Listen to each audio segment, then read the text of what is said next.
Hello students, today we will study about the life history of Ascaris, which is a roundworm. As we have studied in our earlier lectures, Ascaris is an endoparasite of human small intestine.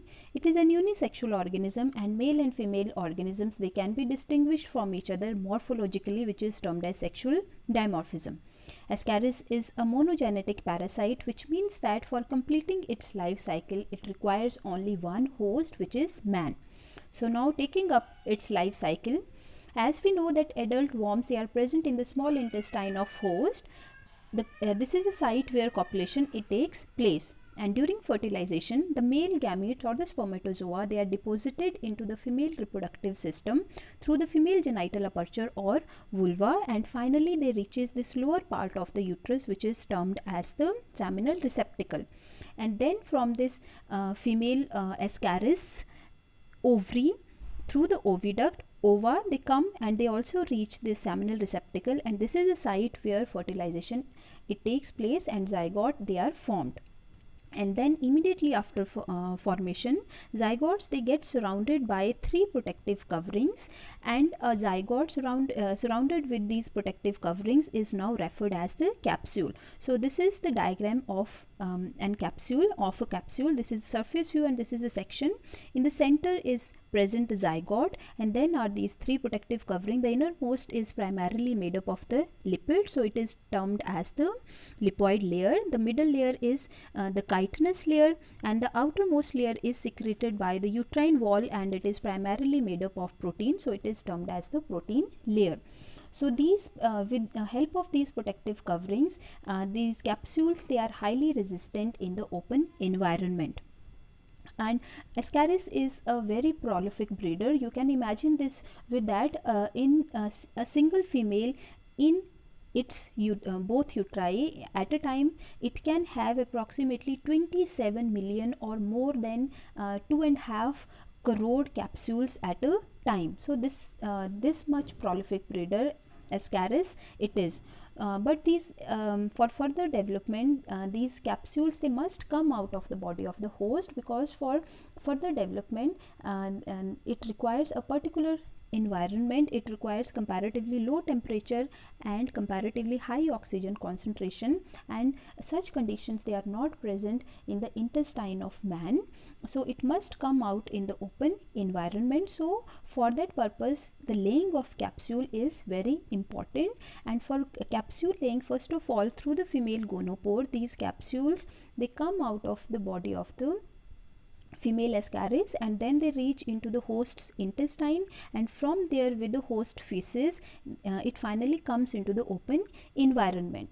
And female Ascaris can lay about 15,000 to 2 lakh capsules in single day, and due to these protective coverings, these capsules they are highly resistant in the open environment, and they can survive for approximately 10 years. And in the open environment then the further development it starts, and on reaching into the open environment, first of all the cleavage of the zygote it starts, and within 10 to 14 days within the capsule a very tiny or a small worm is formed, and this is termed as the first stage juvenile or the rhabditiform larva, which is still surrounded by these protective coverings, or it is present within the capsule. Then this first stage juvenile it grows for approximately 1 more week, and then very important process it happens, it sheds the outermost layer of its body wall, which is cuticle, and this process is termed as molting, and this process is precisely termed as the first molting because it is shedding its cuticle for the first time during its life cycle. So this first molting it takes place, and after first molting the next stage which is formed, that is termed as the second stage juvenile. The second stage juvenile is the infective stage, means this is a stage which infect its host, which means that for further development this second stage juvenile, it must enter into the body of its host again, because now it requires conditions. For example, it requires comparatively high temperature and low oxygen, and such conditions they are present within the body of its host. So now it cannot grow further in the open environment. The second stage juvenile, which is the infective stage, it must enter into the body of the host. So then now the next step is the infection of the host or the human infection. So this human infection is direct and oral. By this human, they can ingest the capsule containing the second stage juvenile along with infected food and water, and these capsules, they can get mixed with the food of water, mostly through vectors, which flies and cockroaches, they usually act as the vectors for carrying these capsules to the food and the drinking water. So immediately after reaching into the human's intestine, this capsule, these three layers of the capsules, they are dissolved, and the second stage juvenile is released into the host's intestine. The second stage juvenile, as we can see here, it is almost like the adult, except it is very tiny, very small. It is approximately 0.2 to 0.3 mm long, and it do not have the reproductive organs. Apart from that, it has well developed alimentary canal, it has a well developed excretory system as well as the nervous system. So it is almost like the adult worm, and for then it starts its further development within the host's body, and it during its life cycle, it undergoes 4 molds in total, out of which the one mold it has already occurred in the open environment, and the rest of the 3 moltings, which means shedding of its cuticle,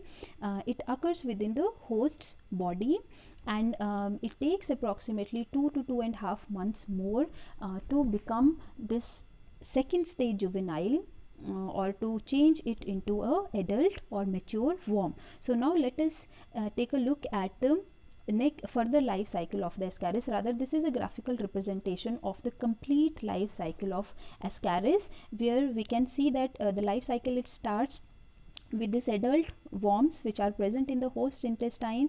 Then occurs the fertilization, and the capsules, they are formed, and these capsules, they are released in the intestine, and with the host feces, they come in the open environment, and in open environment the first stage juvenile is formed, which undergoes the first molting, and then the second stage juvenile or the infective juvenile is formed, which then is swallowed by the host with its food or water, and then the second stage juvenile, it reaches to the intestine of the man, and then it continues its next life cycle.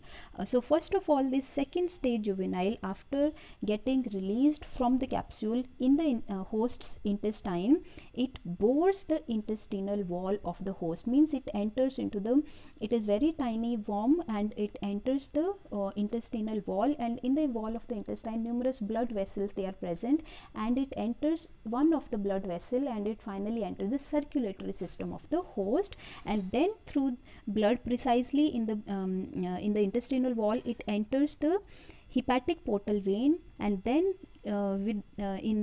through this hepatic portal vein, it enters the liver, and then from liver, it remains in the circulatory system, and it enters the hepatic veins, which carry the second stage juvenile.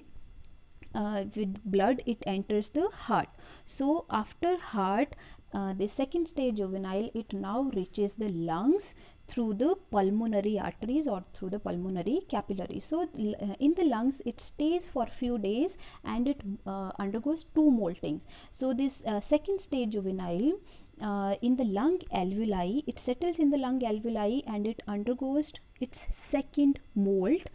The first molt, it has already occurred in the open environment, and the second molt is now occurring in the lung alveoli or in the lungs, and after second molt, it changes into the third stage juvenile, and it is still in the lungs, and it grows for few more days, and it undergoes its third molting. It sheds its cuticle for the third time, and the next stage is referred as the fourth stage juvenile, and then this fourth stage juvenile, it starts the back journey journey means from the lungs, this is the respiratory system. From the respiratory system, from lungs, it starts upward journey in the these respiratory tract, and it finally reaches the intestine. So from lungs it enters the bronchioles, it starts upward journey, then bronchi, trachea, larynx, and finally it reaches the pharynx. And pharynx you all must be knowing is the site where our respiratory system and the digestive system they cross. So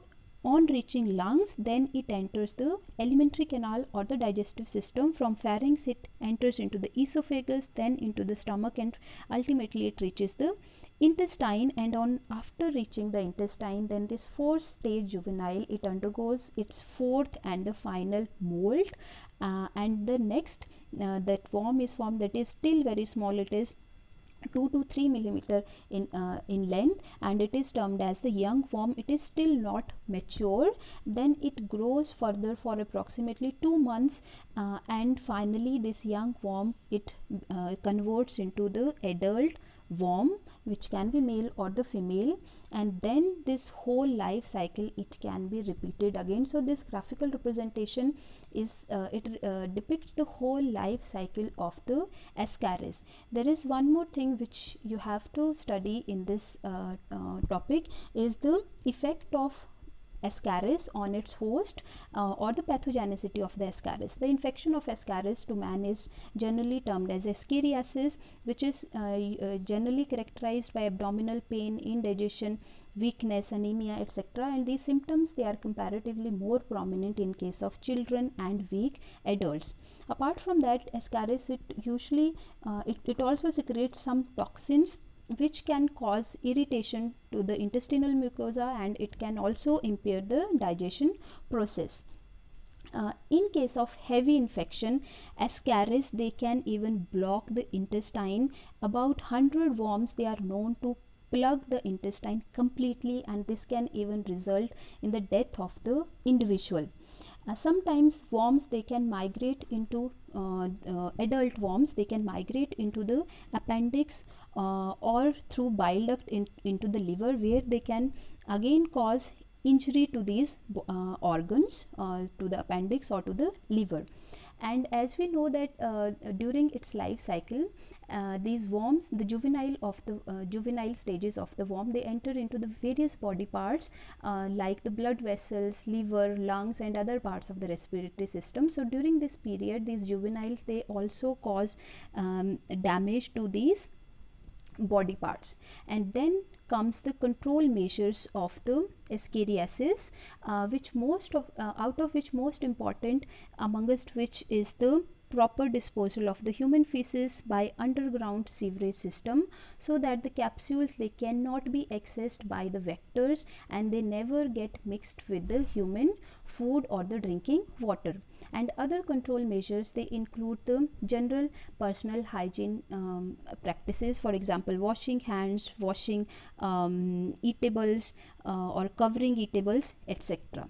So that is all about today's lecture, and most important in today's lecture is this graphical representation of the life history of the ascaris. So thank you.